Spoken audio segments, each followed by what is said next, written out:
garantizar los derechos del pueblo. El desplazamiento y despojo en las grandes ciudades hoy en día tienen nombres sofisticados que disfrazan la situación de las clases trabajadoras. Tienen además todo un aparato legal que lo legitima por medio de consultas amañadas pagadas por las mismas inmobiliarias, permisos de la SEDEMA, la obligación a las llamadas medidas de mitigación que no son más que migajas, y finalmente el despojo tiene un aparato ideológico pagado en donde se quiere convencer al pueblo de que estos desarrollos no solo no lo perjudican, sino que lo benefician, que le traen progreso. El megaproyecto Conjunto Estadio Azteca beneficia a unos pocos millonarios, mientras que afecta a millones de habitantes de la ciudad. Por todo lo anterior, hemos lanzado la iniciativa de crear comités populares cuya finalidad es organizar en la práctica, en la calle, el descontento de vecinos ante el megaproyecto Conjunto Estadio Azteca y ante el continuo despojo de la vida digna y los derechos humanos de los habitantes de la zona de los Pedregales y otras colonias en donde las políticas de corte neoliberal han precarizado la vida. El objetivo de quienes nos reunimos en estos comités es que todos los que los integramos trabajemos acompañando al pueblo organizado en su lucha por una vida digna y en su lucha por transformar la vida en el barrio. Además, trabajamos para que con la herramienta de los derechos humanos y de la organización popular disminuya el impacto del despojo y las políticas neoliberales que atentan contra la vida digna de todos nosotros.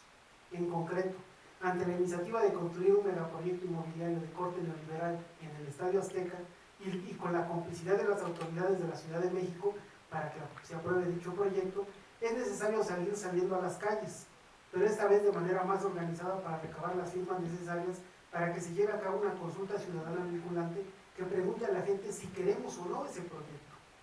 Para recabar el 2% de las firmas necesarias para iniciar este proceso democrático en la Ciudad de México, necesitamos del esfuerzo de todos los vecinos y gente solidaria organizadas en los comités, cuya finalidad sea ser más efectivos y eficaces en las tareas necesarias para lograr una consulta ciudadana.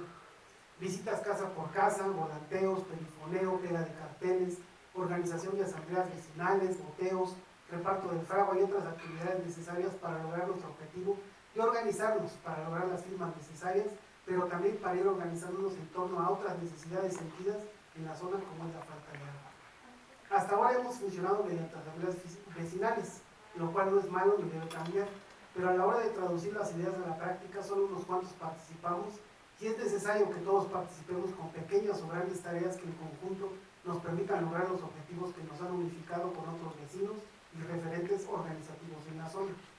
El primer punto es la derogación del proceso de consulta vecinal para grandes construcciones, que solo benefician al capital neoliberal, ya que existiendo los mecanismos de democracia participativa como es la consulta ciudadana, el gobierno de la Ciudad de México se sacó de la manga este documento para acelerar y aprobar los diferentes proyectos inmobiliarios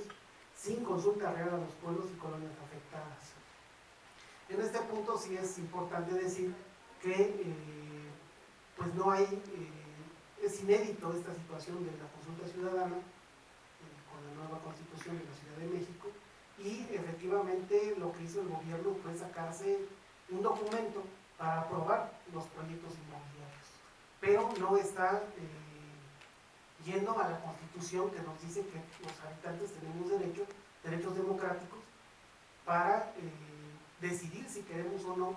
un megaproyecto, ¿no?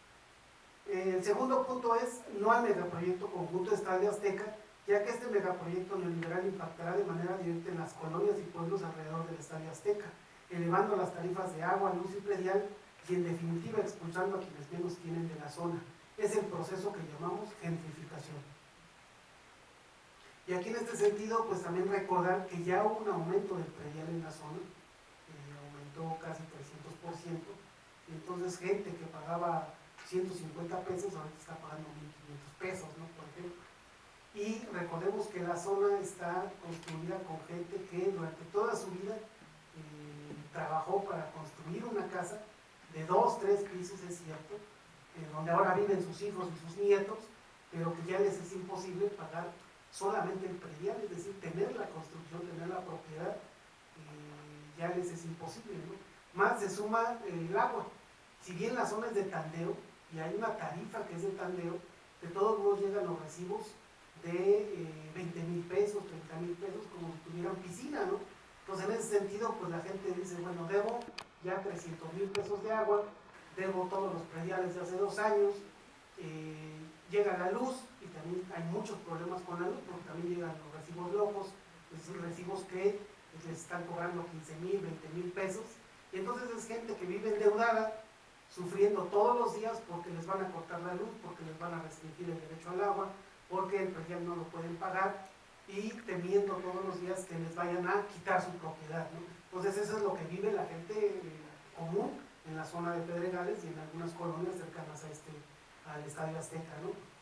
El tercer punto es la realización de una consulta ciudadana vinculante que obligue a las autoridades de la Ciudad de México a poner en práctica lo que en la Constitución de la Ciudad de México se ha plasmado como un avance en la participación democrática de la ciudadanía respecto a actos que afectan a los habitantes de la Ciudad de México. El cuarto punto es que el servicio de agua potable tenga una tarifa social justa y haya servicio. Históricamente, la zona de los Pedregales y otras colonias de la ciudad han sufrido la falta de agua. Actualmente, los Pedregales es zona de candeo, es decir, zona que nunca han tenido agua corriente y que a pesar de esta situación, como en muchas otras colonias de la Ciudad de México, los recibos de cobro llegan con tarifas muy altas que son casi imposibles de pagar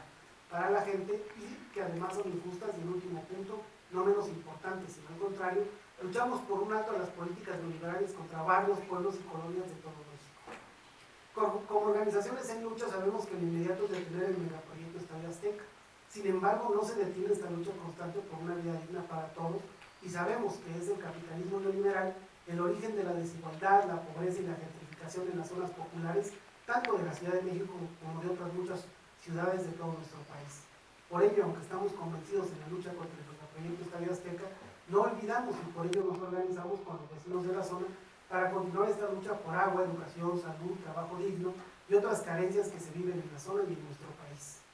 Mientras estamos organizándonos, el capital neoliberal no se detiene. En días recientes, la inmobiliaria contrató una empresa encuestadora, Telemetría, para que realizara encuestas relacionadas al megaproyecto Estadio Azteca en diversas colonias afectadas de Coyoacán y Tlalpan. Los vecinos organizados se dieron cuenta y fueron a explicarle a las encuestadoras, en su mayoría, que no tenían por qué estar haciendo dichas encuestas, ya que hay una lucha en contra del megaproyecto y que no se responderían dichas encuestas, ya que solo hablan de las medidas, nosotros les llamamos migajas, de mitigación que la empresa promete, aunque nunca cumpla. Y también esto es importante porque hace unos meses salió una nota periodística donde dicen que las empresas lo que no han hecho son todas las medidas de mitigación de la cuestión hídrica. Es decir, siempre prometen que van a dar más agua, que van a dar salida al drenaje y es lo que nunca cumplen, ¿no? Entonces nosotros lo que decimos es que recordar que quien es el que garantiza los derechos humanos es el Estado mexicano, no las empresas. Entonces por eso nosotros decimos primero que le pongan agua corriente a las colonias y después que nos pregunten si queremos o no un hotel al que nunca vamos a ir, un estacionamiento en el cual nunca vamos a estacionar el auto que no tenemos y un centro comercial donde pues sí, iremos a pasear los sábados y domingos para ver qué hay pero sin comprar nada, ¿no? Entonces en ese sentido lo que nosotros decimos es el Estado el que está obligado a dar agua, a otorgar otros derechos humanos y después de eso entonces sí que la empresa construya si quiere una torre de marfil, ¿no? ¿Por qué? Porque los derechos humanos están garantizados. El problema es que aquí el mismo Estado mexicano nos está tratando de convencer de que primero aceptemos la torre de marfil y después de eso nos va a dar agua, nos va a dar árboles, nos va a dar una mejor vida, aunque sea solo pintar de amarillo las banquetas, ¿no? Mientras esto sucede con la empresa inmobiliaria, las autoridades de la Ciudad de México siguen intentando embaucarnos con sus encuestas para grandes construcciones, que saltándose la propia Constitución de la Ciudad de México quiere aplicar para aprobar dicho proyecto. ¿Cuánto están recibiendo para seguir permitiendo las encuestas privadas? ¿Acaso, como se dice, es el apoyo neoliberal a la candidatura presidencial de Claudia Sheinbaum? Si es así, ¿qué tipo de gobierno nos espera en el 2024? ¿Uno que permite el regreso de las políticas neoliberales más agresivas al país? Todo lo poco que se ha avanzado para frenar estas políticas por parte de AMLO será letra muerta si gana la o el próximo presidente de la mano de las grandes empresas neoliberales. Nosotros lo que decimos es, si ya el neoliberalismo por decreto de palabras se eliminó, ¿por qué lo que estamos viendo es que son esas políticas neoliberales las que están intentando, bueno, y en la Ciudad de México es claro que el boom inmobiliario es parte de la política económica de reactivación para la ciudad, ¿no? Pues en ese sentido son miles de trabajos, es cierto, temporales, de muy bajo sueldo, pero que solo son un paliativo, porque después de que termine eso tendrían que seguir construyendo y construyendo y construyendo para que más o menos la Ciudad de México se reactive económicamente, ¿no? Y lo que nosotros decimos, lo que reactiva la economía, pues son trabajos dignos y bien pagados, y eso, pues efectivamente es lo que no existe, ¿no? Y es lo que no quiere el gobierno de la Ciudad de México otorgar, pues porque se metería en un problema, ya que es beneficiar más a la gente que beneficiar a esas empresas que incluso pues, ya se reunieron con Claudia Sheinbaum, ya se reunieron con López Obrador, y pareciera que pues todo va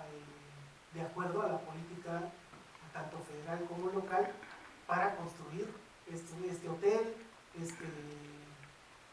centro comercial y